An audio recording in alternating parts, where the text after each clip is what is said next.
Welcome to our conversation around what New Yorkers really think about healthcare affordability. My name is Ali Fodi. I am a program officer with the New York State Health Foundation in our Empowering Healthcare Consumers portfolio. I'm so pleased to be here with you to guide us in conversation. And I'll start us out with a bit of housekeeping. First of all, as you've seen in the chat, we have closed captioning available. You can access that by clicking the button on the bottom and selecting the show subtitle or the full transcript options.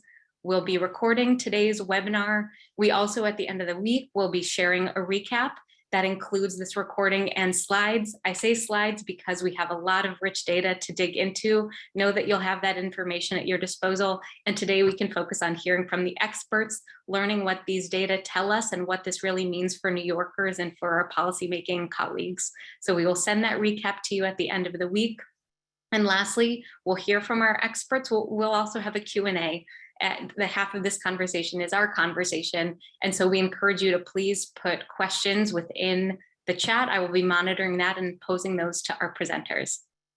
With that, I will quickly introduce our presenters today. We're so pleased to have with us Mike Perry, partner at PerryUndem. PerryUndem is the nonpartisan research firm that fielded this statewide survey of New Yorkers' views of healthcare affordability.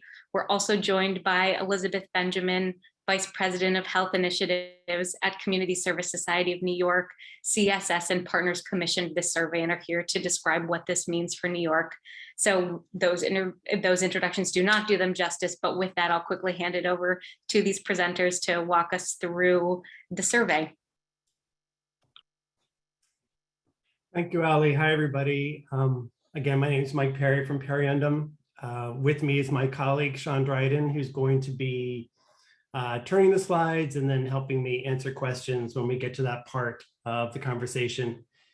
I want to spend a minute or two just setting up this project for you, what its origins were, and then go through 3 summary slides, and then I'll go through the meat of the presentation, which is all the detailed findings. So the origins of the study. This study was sponsored by the Robert Wood Johnson Foundation. It began a year ago. We conducted a series of focus groups with all kinds of people from across the country. There were New Yorkers in our focus groups. We were asking them about their feelings about healthcare, their experiences with healthcare, what kinds of costs they were experiencing in their life, the impact of those costs, what kinds of changes they wanted. And from those focus groups, we developed a national survey. We fielded that national survey last summer.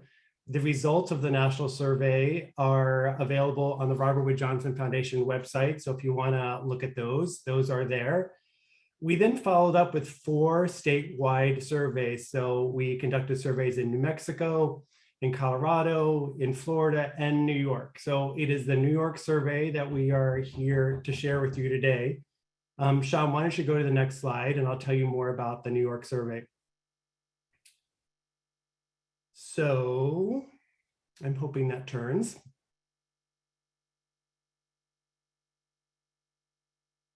So the survey, I'll just start. Sean, are you able to turn it?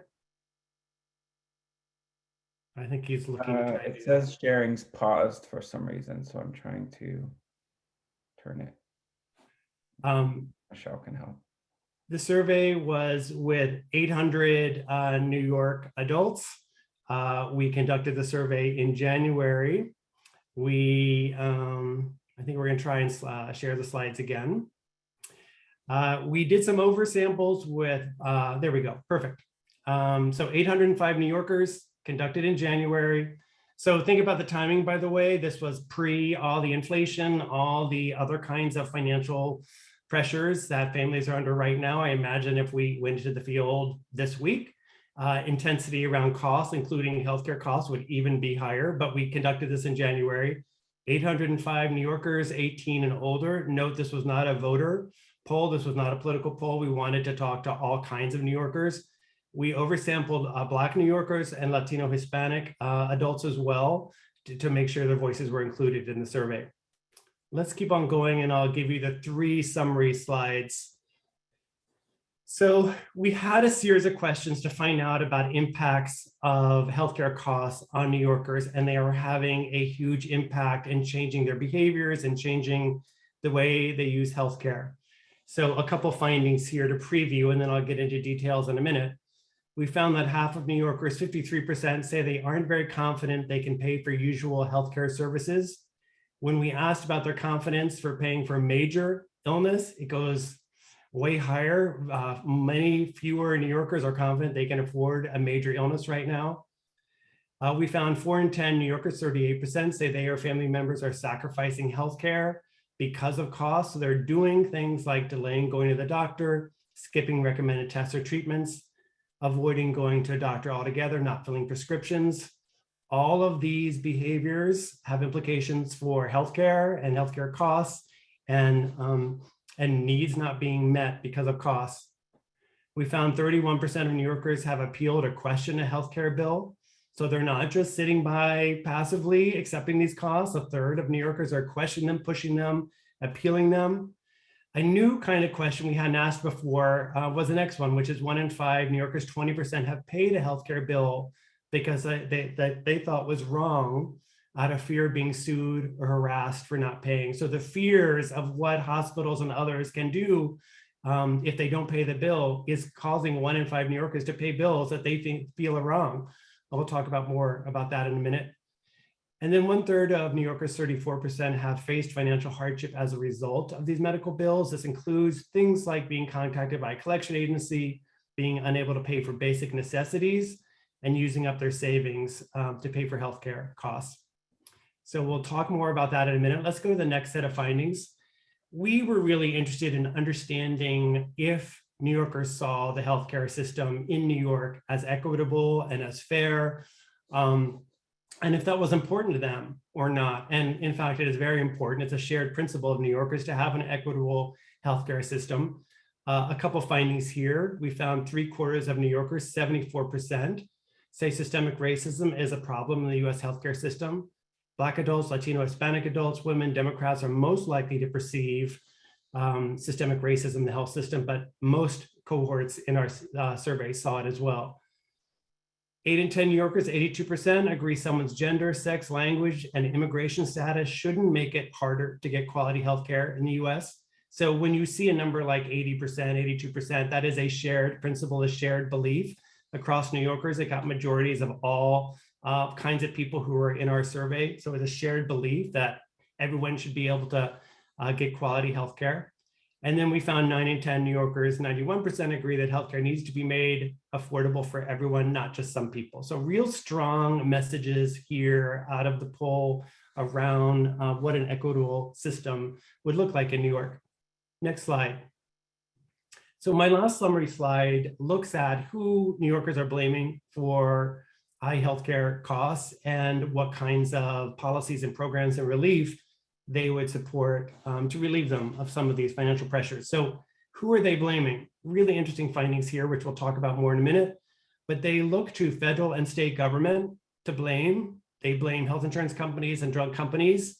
What I've seen over the last couple of years is federal and state government has gone up in terms of being blamed for healthcare costs. They were always highest for who they're looking to solve the problem, but now they're blaming federal and state officials for not really doing enough to protect them from high costs, for not passing health reforms. So they're blaming them for what is going on. New Yorkers want help addressing medical bills. We got 73% want the state to fund an independent consumer assistance program. They also support medical debt protections. Medical debt is coming up in every single focus group that we are doing right now. It is sort of an urgent kind of issue that is affecting families across this country. New Yorkers are no exception. We found 7 in 10, 70% support a law that would stop providers from filing liens on people's homes and garnishing wages. There's clarity there. And 58% support a law that prevents nonprofit charitable hospitals from pursuing extraordinary debt collection efforts like placing liens on people's homes and garnishing wages. So clearly they are against those kind of measures that hospitals are actually pursuing right now in New York to collect debts. We also found this appetite, and this has been, shouldn't surprise me anymore, it's coming up in every poll, but there's a huge appetite for reform and change. It crosses party ID and all other kinds of demographic information. New Yorkers, same thing, they want change. So they support things like requiring hospitals to disclose prices ahead of time, limiting what hospitals can charge for services, big kind of change there, eliminating or capping health insurance deductibles. That's sort of a new thing that has been emerging, that's a real pain point for people right now. Lowering premiums via tax credits, 82%, creating a public option. That concept and idea is breaking through. 80% of New Yorkers want that, so they have a more affordable option for coverage. And even moving to a Medicare for all system got 2/3 of New Yorkers behind that idea. So that is a quick overview of what we learned. I'll go into more detail now. Sean, if you'll move the slides. Okay, so let's get into some of the impacts of costs on New Yorkers. This is that question about confidence in being able to pay or have enough health insurance to cover a medical cost for usual healthcare services. We found that 47% are very confident, but everybody else doesn't have that level of confidence when it comes to usual healthcare services. So 53% don't have that confidence. They have some doubt there when they interact with the health system. Am I going to be able to afford this cost? I can tell you from focus groups, people feel like I have health insurance. I should be in that orange bar there. I should have the kind of confidence because I'm paying so much for my health insurance that I'm very confident that I can afford just basic kinds of healthcare services, but you're only finding half of New Yorkers having that kind of confidence. There is even less confidence when you ask them about a major illness, their ability to pay for a major illness. You only get 32% of New Yorkers have that level of confidence, that everybody else has doubt about their ability to pay.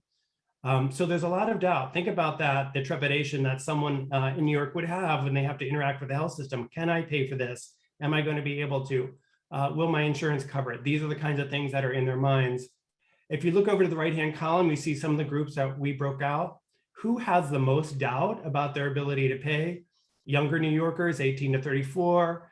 New Yorkers of color have more doubt than white New Yorkers. Those with lower incomes also have more doubt about their ability to cover these costs when they interact with the health system. Next slide. So there's a lot of sacrificing going on because of fear of healthcare costs.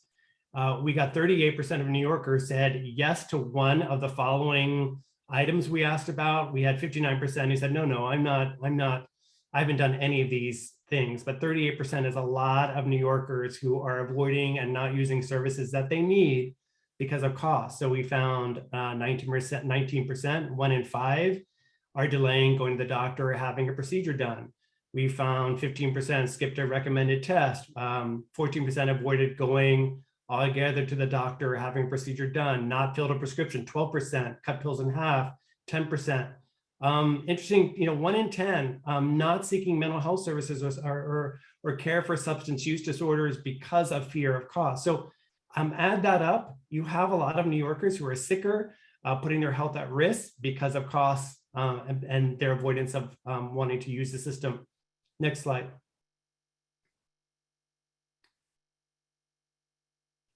So there we go. So what are the impacts of these costs? 1/3 of New Yorkers have faced significant financial hardship due to these medical bills. So 34% said that one of these things has happened to them. Keep in mind, we only asked about the last year. This question wasn't posed about like over your lifetime, have you had to deal with some of these financial challenges because of healthcare costs? If we made it through the course of their lives, it'd be much higher. So we only looked over the last 12 months, which covered a lot of the pandemic when people weren't even seeking healthcare services. So this number is probably lower than it would be. But they 16% said they've been contacted by a collection agency because of a medical bill. 13% are unable to pay for basics because of healthcare costs. I mean, that's a devastating number. 11% have used up all or most of their savings. That's 1 in 10 New Yorker. Racked up large amounts of credit card debt. 10% been placed on long-term payment plans. 9% borrowed money. 9% been unable to get credit card loan because of credit impacts. 6% declared bankruptcy. 2%. So a lot of impacts, financial impacts felt by New Yorkers because of healthcare. Next slide. Really interesting slide. So we are delving more into what are the experiences, what does this look like on the ground for New Yorkers? We found 31% have fought a bill. So they've appealed, they questioned, they fought, they're pushing back. enough is enough. We are finding this in focus groups as well, this like level of being fed up with these costs and the impacts, the huge impacts it's having on their life. They're pushing back. So 31% are pushing back. But then we have this fascinating 20% who are so afraid of not paying that bill, even when they think it's wrong, that they're just paying it. They're just paying it. And that's wrong. And that needs to be fixed. We found 41% have either had one or both of these experiences. So you have 41% of New Yorkers who've got these experiences. So this is very personal for New Yorkers and sort of explains later in our poll results why they want change and why they're looking for their elected officials to do something to protect them more. Next slide. So here we go to the findings around what kind of healthcare system they want and what they think it actually is right now. So they see racism pretty clearly in the healthcare system. 74% of New Yorkers think it's a problem. You have 59% seeing it as 48% seeing it as a major problem. Almost half see it's a major problem. When you look at who is seeing this more as a problem, New Yorkers of color are seeing it more clearly. Democrats are seeing it more clearly. Women are seeing it more clearly. That it is a problem and that it needs to be addressed. Next slide. 8 and 10 agree that someone's background, regardless of gender, age, immigration status, should not make it harder to get quality care. So when you look at that bar chart and you see this really big orange bar, again, that speaks to intensity. That speaks to this is a sort of a deliberate kind of belief and judgment here on this issue. It's sort of a settled issue for 2/3 of New Yorkers. 65% strongly agree. So when I see something like that, I know, okay, this is a clear principle, a clear belief. It's widely held among New Yorkers, and sort of this sets a blueprint for what the system should look like going forward. Next slide. So change and responsibility. Who are they looking to for change? Who are they blaming? What kind of change do they want? So 6 in 10 New Yorkers want big fundamental changes to the health system. So that's 58%. 27% want small or modest change. Only 11% are okay with how the health system is. That's a really low number. So they want change. They want change. I mean, you don't get higher than that in these kind of polls. This is a clear message that change is needed. What is interesting is it's pretty widespread. So there is an ideological difference on this, but not in terms of the direction. So in terms of the intensity and how large change they want, Democrats, independents, majorities are there, but 45 Republicans still want big fundamental kind of changes. If you add in the 34%, then you've got, again, a pretty strong majority of Republicans saying change in healthcare is needed. So there is this bipartisan support, which I think should be a message to policymakers and others in New York that this is something that is a winning issue that they would have the support of their voters behind if they did something to make healthcare more equitable and less expensive. Next slide.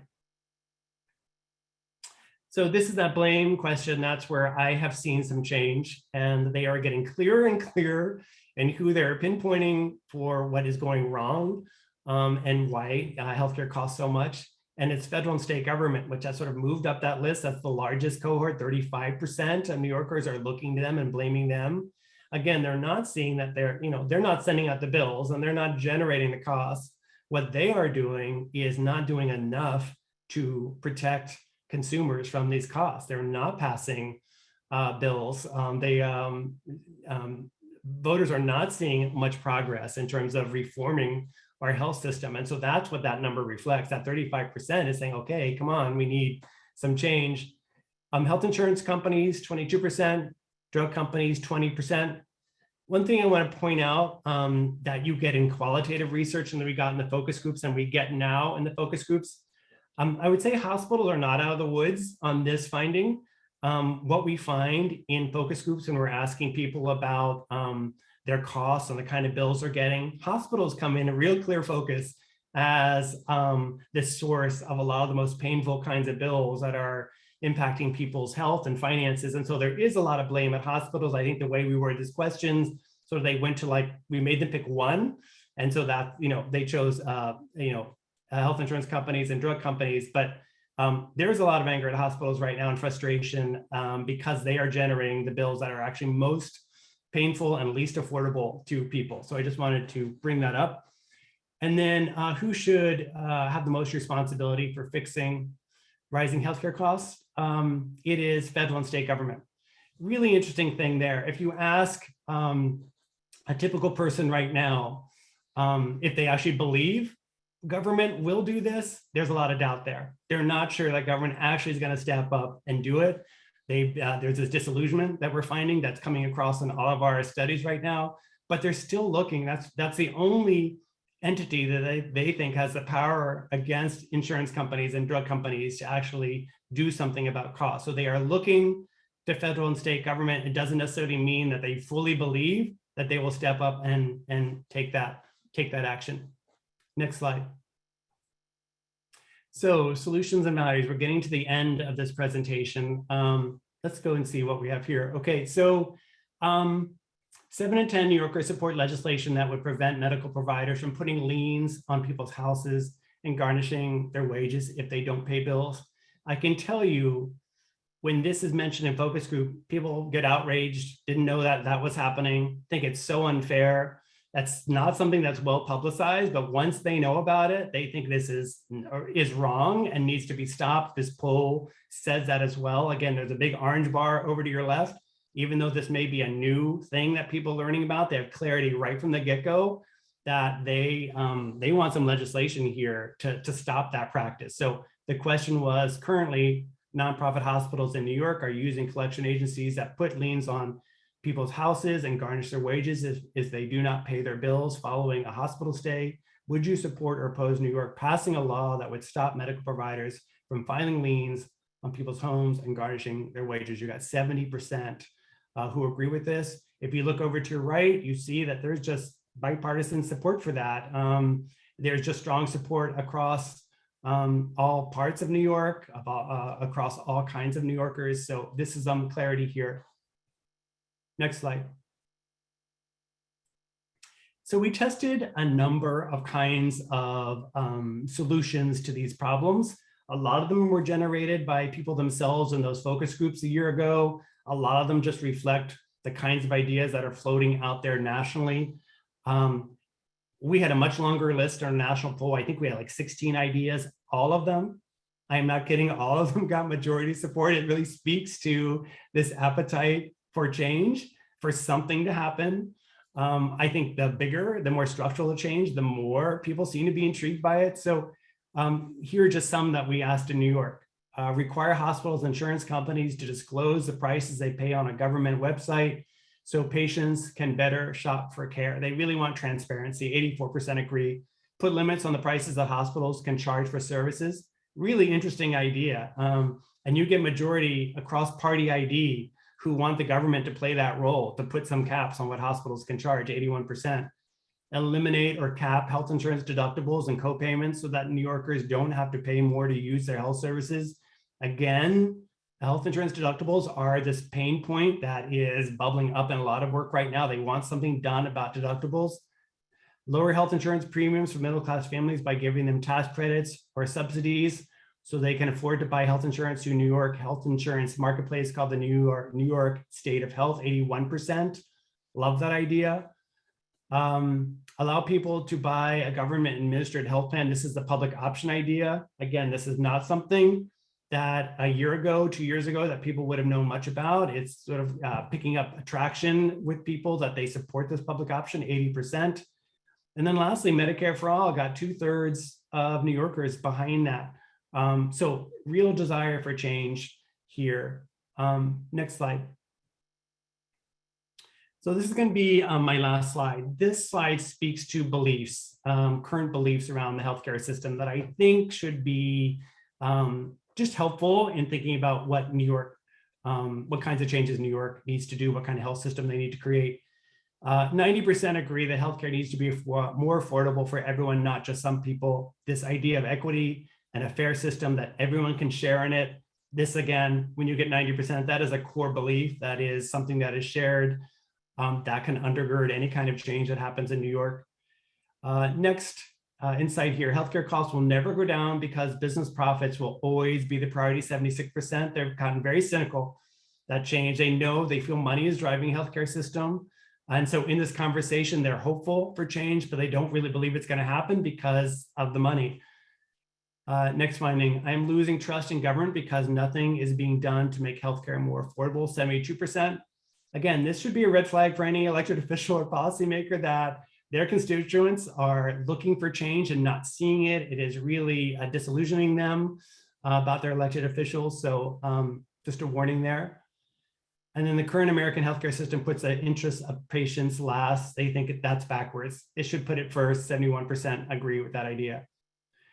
So I think that is, those are the findings. I know I didn't talk about a lot of the demographic breakouts. You'll see that when you get the slides, really interesting breakout, but on some of the core issues that I covered, there's a lot of agreement across New Yorkers, which is the thing that I was drawn to, how much agreement there is across all kinds of New Yorkers and different regions of the state.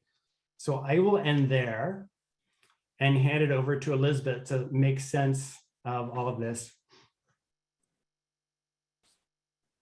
So hi, I'm Elisabeth Benjamin, and thank you, Mike. That was you did a great job walking us through that. It's a lot of information, so you always break it down so simply and clearly. It's just a delight to be on a panel with you.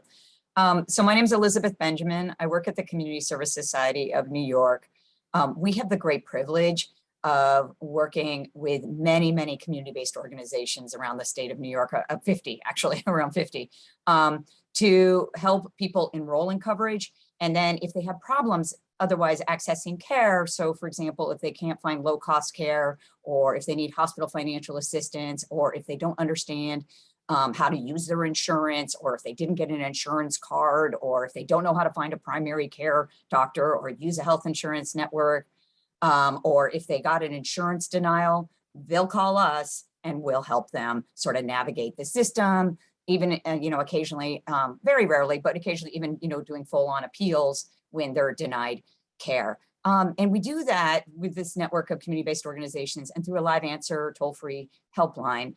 And altogether, we serve well over 100,000 New Yorkers every single year. So I feel like, I know that we have a pretty good sense of the pulse of what people are experiencing every single day in New York's healthcare system. What's so wonderful about this study is to have like the actual quantitative data that supports what we believe to be quantitative data, but is also often informed with anecdotes of how people are experiencing things.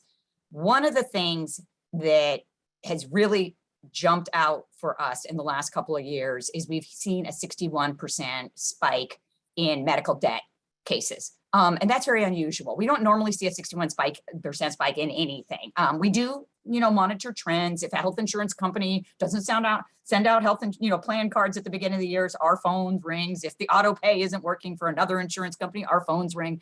But to see a 61% spike across all cases is quite dramatic. And really kind of connects with this whole healthcare affordability concept that we're studying in this poll. And I really want to thank the Robert Wood Johnson Foundation for commissioning this poll, and for the New York State Health Foundation for elevating it and having us come and talk about what people are really experiencing every day. And it's really great to have great partners in the foundation world, elevating these concerns and what real people are experiencing. We actually were lucky enough to work with Altarum in 2019, who also had Robert Wood Johnson Foundation funding to do a healthcare affordability poll. And what was sort of shocking about this poll versus the 2019 poll is that basically it's only gotten a little worse. Healthcare affordability still is a problem for over 50% of people in New York. And that's very depressing. Healthcare hardships, people cutting pills, delaying going to doctors, that is a real problem for a significant minority of patients. And that's just got to stop. And we can do better here in New York. I think one of the things that I'm particularly terrified about is that this poll was done in January of 2022. We've had a thing called the public health emergency, which is maintained coverage for well over 1 million New Yorkers, more than we normally would have coverage. So people have not lost coverage or been churned through coverage for, well over 2 years, well, almost 2 years now. And on top of that, thanks to Congress, we've actually had enhanced subsidies, one of the policy measures that was strongly supported in this poll. Those things are about to end. And that is really going to be a crisis. And so I really encourage us to consider funding another poll just like this next January in 2023. I also wanted to talk a little bit about, well, okay, we just finished a budget for our state and we still are in the middle of our legislative session. And so the New York State Health Foundation asked me to talk a little bit about like, well, how does this fit in to what's going on with the state budget and what's going on with our end of session? And I think this is where we've really sort of seen government be responsive. One of the things that was extremely popular in the polling data was, a public option. Well, we have sort of a public option in New York. It's called the Essential Plan, and it goes up to around 200% of poverty, which is a little around $25,000 for an individual a year. We're going to bump that up to 250% of poverty. We're filing a waiver, and that's really great. And there's 80% support for that. And so that was a good policy move that our governor and our legislative leaders and members all came together and realized we should do. Another thing that we did was make the income eligibility for Medicaid the same for regular people and people who are older and disabled. Shockingly, people who are older and people with disabilities actually had much lower income levels, around 80 in the 80s versus the 138% of federal poverty level for people. And so that is going to be a thing of the past. And that's just incredible. That is going to make the lives of people with disabilities and older adults so much better. And it's also going to save administrative costs for the government for even dealing with all those kinds of spend downs and just the bureaucracy of that. The other thing that we did in the budget was we actually took some baby steps, I would say. I mean, it's really got to be characterized as baby steps on health equity. We expanded post-pregnancy coverage for 12 months because we have an outrageously high racial disparities in our maternal mortality rates. And we chose, thanks to the legislature stepping up here, to include immigrants in that post-pregnancy coverage. And that is a real testament to, Speaker Hastie and Majority Leader Stuart Cousins. Like, they really stepped up and held the line for immigrants. And speaking of immigrants, we also took baby steps by extending coverage to senior undocumented immigrants in our coverage for all, first sort of step on the coverage for all proposal. And that's really exciting, although we could do so much more. And I think that 80% of folks that really feel like immigration status should not be a barrier to coverage. I think it's clear there's public support for that, and we've got to do more on that next year. And then finally, on health equity, we do have an 1115 waiver that's pending. I think we really need to get results out of that waiver that are, outcome driven, where we really see the dial being moved on health equity. We still have the end of session, so there's some substantive bills that are in play, one of which is that medical debt agenda. The Senate 6522B would actually prohibit healthcare providers from doing the most extreme practice of putting liens and garnishing essentially low-income people's wages. Hospitals will still be able to sue people and still grab their bank accounts and second homes or whatever, but just the most extreme things that really make it impossible to survive the basic necessities. Hopefully this bill will be passed and the governor will sign it because it's really time to have some of the most outrageous conduct stop. Another bill that we're hoping will get traction is a regulation of facility fees. These are sort of resort charges for patients, who have the unfortunate experience of having their doctor or their radiology suite become affiliated with a hospital. Suddenly they will be stuck with a $250 facility fee for what is supposed to be a free mammogram. This bill would prevent it in the cases of free mammograms and free preventive care. So no facility fees, which is just sort of a workaround for doing a copay, I guess, in those preventive care cases. Or it would require doctors to actually tell people up front that you're going to get a facility fee. I think doctors are concerned that that would be an administrative burden for them, but what would they have? It be a secret and people only find out after the fact that they get a facility fee? That doesn't seem fair. I think people should be told in advance when they're going to get a resort charge. I want to know, and I think that's really needs to happen for these facility fees. And that's sort of like the medical debt agenda. There's a bucket of really interesting Medicaid bills, like including Medicaid coverage seamlessly for people 0 to 3 years of age. I think that makes a lot of sense. I think there's some other stuff about people re-entering that I think really would move the dial on, ensuring Medicaid coverage for people who are re-entering after being incarcerated.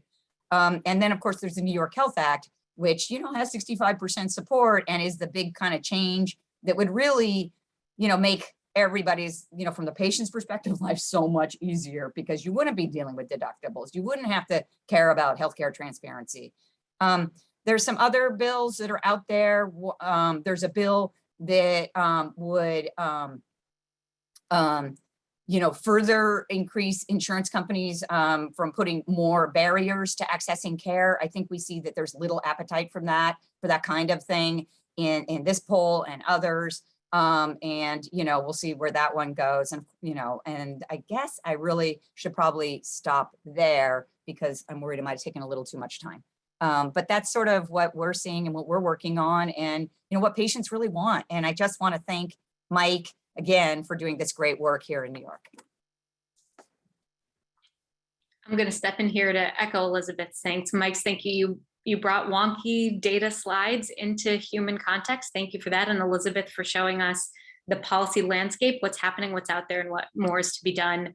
I'm going to kick us off in some questions, but undoubtedly we're going to pick back up, Elizabeth, with where you were there. And the first, I have questions for both of you around how these survey findings relate to what else you're seeing, the other work that you're doing. So I'll start with Mike and ask you per a question in the chat box. How do New York findings relate to, compare with the findings that you're seeing in the other state surveys that you field in? Very consistent, very consistent. So I think that is the thing that is striking, consistent with the national data and then consistent with these 3 other really diverse states. So with the Florida, New Mexico, Colorado, for example, the support for access to health coverage regardless of immigration status, that is in other states as well. That was in our Colorado, New Mexico polls. All the feelings around equity, are shared across the states. All the impacts of costs, what Elisabeth just talked about, like what actually happens on the ground, is also coming up in all of these polls. This desire for relief from medical debt, this surprise around what hospitals are doing to collect debt, and the outrage around that's coming up in other states as well. So very consistent across the other states. I will say what has changed since we did this polling is, we're in the field every week. We are continuing to talk about healthcare and healthcare costs, and the intersection of healthcare costs with inflation right now. It's a really bad combination of things. And so they are part and parcel of the very same conversation. They're not separate conversations. So when you talk about people, like what are they struggling with? They'll talk about food costs, they'll talk about gasoline costs, how difficult transportation is, getting back and forth from work. And then we'll talk about healthcare costs and the bills that they've got and the fact that they're in medical debt and that and how that is stopping them from moving forward. So it has sort of integrated with this more generalized pain that people are feeling around inflation. And so if anything, the intensity is up. Something needs to be done. They're looking for relief on all kinds of levels. So that's probably changed. The expectation, the desire for change is even higher because inflation is making all of this worse. Thanks, Mike. And, Elisabeth, I was just you said at the top with community health advocates, you're seeing this work every day, you have a pulse, but the survey cast that into stark relief. So where are you seeing that these findings you put an exclamation point on top of the findings? Well, I think just, people being extraordinarily frustrated with medical debt. We've done our own research, actually. We have a policy team that actually went to every single civil court in New York State and pulled all the searched by every single hospital name and found that over the last 5 years, because we were like, what's going on? That hospitals had sued around 50 3,000 people. And what was really interesting about that work is that we found that was only a handful of hospitals, like a good 20 hospitals. They were very prolific in filing court cases. And then like over half never sued a person at all. We then went to the Department of Health and through a Freedom of Information Act, found that, the hospitals were reporting taking over 2,000, over 2,000 liens on patients' homes every single year, which sort of knocked our socks off. We were not expecting that data. 13 states really do not allow primary residents to have liens be taken on them for, either for just regular debt, or in 3 of those states in kind of related to medical experiences. And then we started trying to get the wage garnishment data, which is much more difficult to reach out, and sort of stay tuned. We're going to have another report coming out around wage garnishments. But one of the things that we were so shocked by is it's almost as if there's sort of a kind of profiling that's happening with these medical debt cases. When we take a random sample of them, we see that people who are being sued are majority living in low income and people and communities of color. So high zip codes where there's communities of color, or a disproportionate number of folks of color, and high proportion of people who are low income. So there's clearly some kind of, and so we were trying to wrap our brains around this. And I recently spoke to someone who worked at in a state government's regulatory arm, and they said that actually the debt collection firms go after people they think will not take the time to defend themselves, or cannot take the time to defend themselves in court. And that was a big aha moment for us, where and really consistent, because we saw over 90% of the folks never show up to defend themselves in court. So that means they can't get off from court. They don't think they'll win. They don't know how to deal with court papers. It's really confusing. And so that seems really wrong, and something that we need to look more closely at. And what we're hearing on our helplines, people just are overwhelmed by medical debt. What the CFPB did recently, which is not having it reported for amounts that are below 500, really doesn't solve the problem, because the median amount of debt in New York is at $500. So great. That doesn't really help most people. Thank you. And thanks for the understanding of the staggering increase, as well as folks' strong reaction to and understanding more around medical debt. I wanted to pose, I saw a few questions in the chat to understand more. Part of this is methodology, the methodology of rural versus urban, and what the survey has been able to glean in terms of regional differences. So Mike, could you chime in there? Sure, and I might turn to my colleague, Sean, on that. For the New York poll, because of the size of the sample, we were able to do it by region, but we can dig in further and see if we can say anything about more rural versus urban parts of the state. In the national poll, we would have that breakout. So nationally, we could speak to that. I don't have those numbers at hand, but we could share those numbers as well. But Sean, I don't know if you have anything about the urban-rural differences. No, I think you covered. Well, yeah, on this, in terms of the sample of this, we can't really look at urban rural as much as the regional focus, which was the main kind of crux of what we tried to break out in this survey. And on that, Elisabeth, I have a question for you about rural urban, but first of all, on sticking with the survey results, just thinking about the different regions, what surprising or interesting findings were there in terms of regional similarity or regional difference in the questions that you were asking? Great question. And I'm definitely gonna stall for a minute while Sean is pulling up some of them to get some answers for you. I mean, I was struck by how common, like how within a couple points, every region was.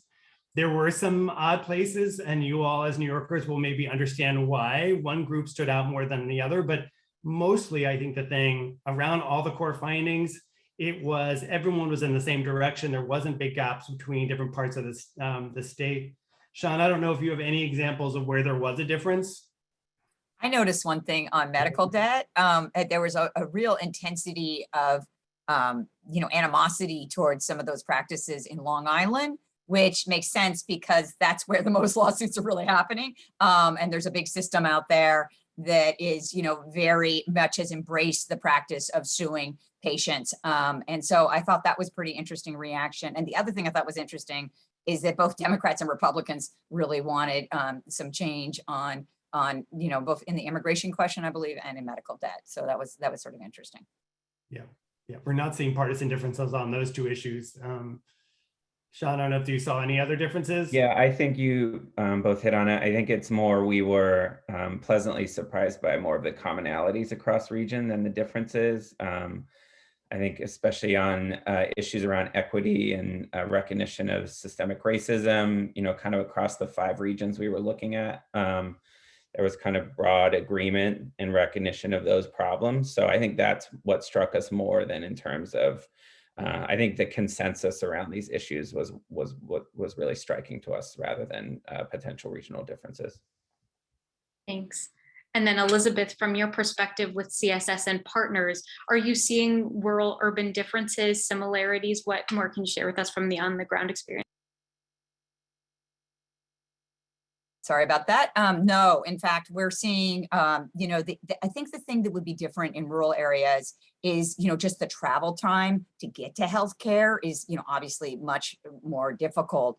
And, you know, I think people sort of thought, I think many policymakers think, well, telehealth is the answer to that, but people don't really have great broadband in some rural areas. And we hear a lot of complaints about that from our rural partners. The other thing I would like to point out is that the Health Foundation of Central and Western and Central New York has done a great job of sort of doing focus groups with rural folks in the counties they cover in Central New York and Western New York. And they commissioned a report called Reaching the 5%. That I encourage people that are interested in these rural, animating rural voices to take a good look at that, because I think that's a good piece of work that's been done here in New York.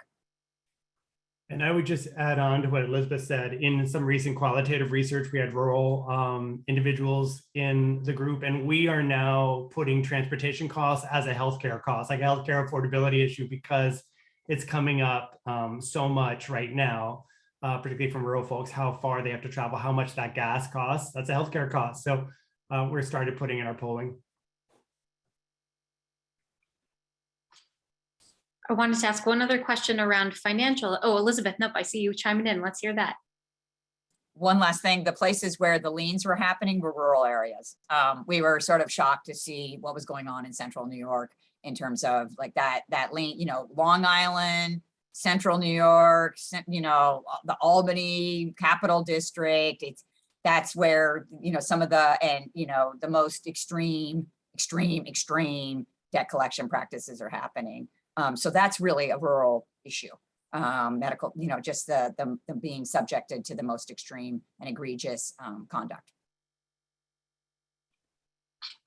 Elisabeth, I want to raise one point that you raised in your remarks around equity. And obviously, Mike, to your point, you said they're deep-seated principles, a commitment to equity. Elisabeth, you started laying out where the state has advanced equity, what baby steps are being taken, what more needs to be done. Can you share more with us around what needs to be expanded on the efforts that the state is already taking, and what the state hasn't yet tackled, or what public policy colleagues haven't yet tackled that need to be tackled in order to advance health equity in line with the findings that you're seeing?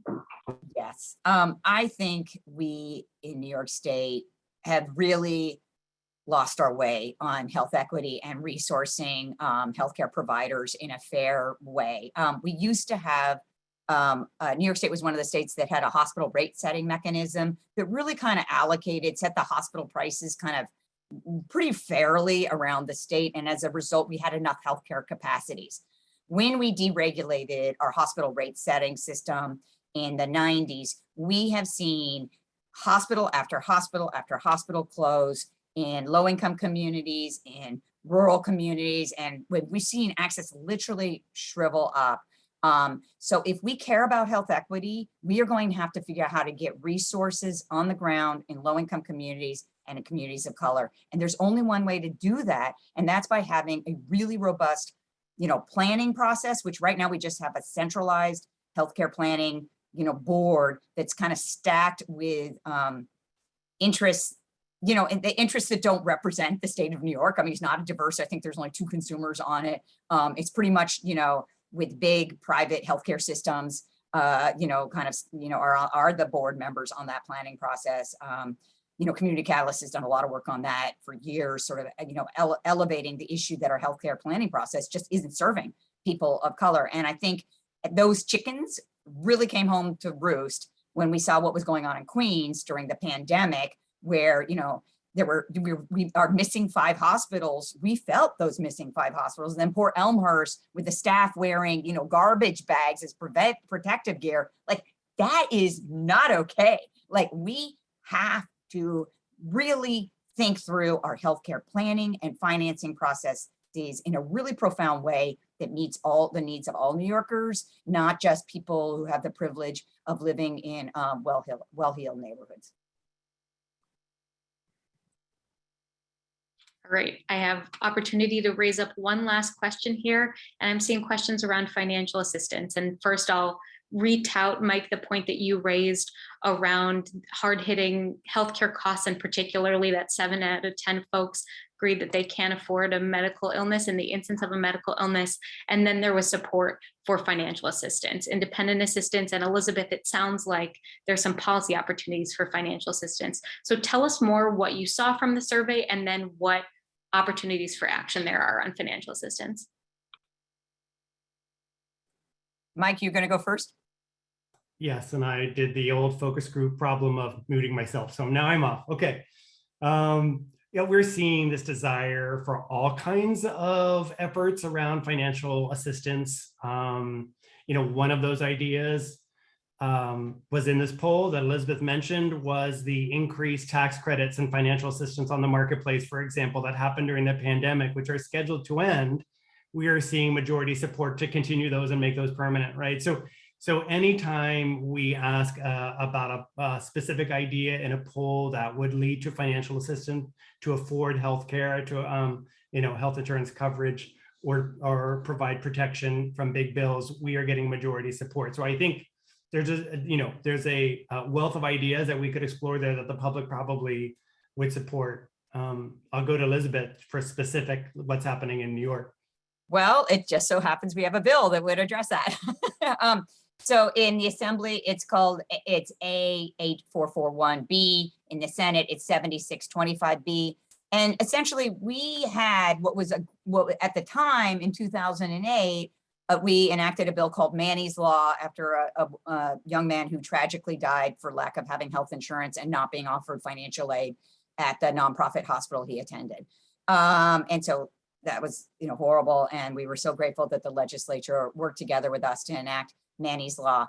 The problem with Manny's Law, which required hospitals to provide financial aid, is that every hospital was allowed to design its own financial aid application. And so what do we have? We have 250 financial aid applications. It's often like playing Where's Waldo for that children's game for patients to actually find the financial aid application.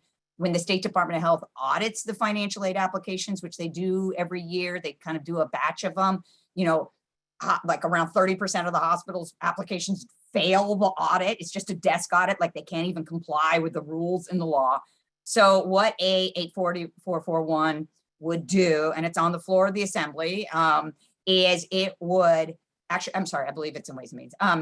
It would basically require every hospital to use the same financial aid application form. So like my kids are applying for college, so it's sort of like a common application form for college, but you just fill it with the hospital you actually go to, doesn't fill it for you. Unfortunately, I would love that, but I don't think we have the capacity to do that yet.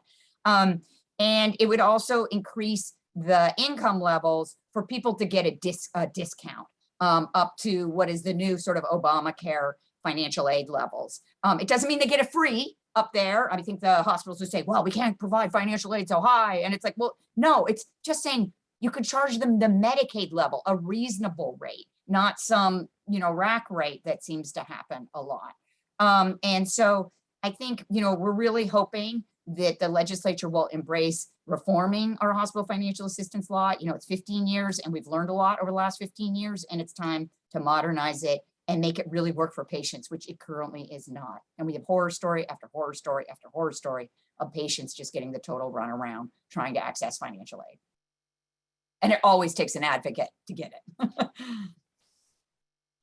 Well, thank you. In normal circumstances, I would say these data would be like drinking out of a fire hose, but you managed to not make it feel like that. Thank you for your insight. To all of our participants, let me say Thanks for joining us. Thank you for your appetite to dig into these data and to understand the methods behind it, per all your questions in the chat box. Thank you to our presenters.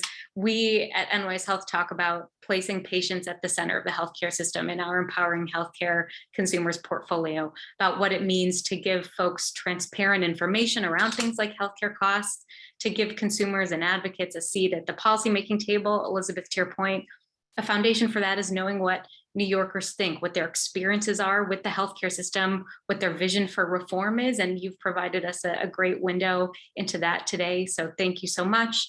For all of us today attending, we will send out a recap this week that provides all this information, and we encourage you to stay tuned, follow NYSHealth to understand what future events we have going on our social media and on our website. So until then, we'll just say thank you very much and take care, everyone.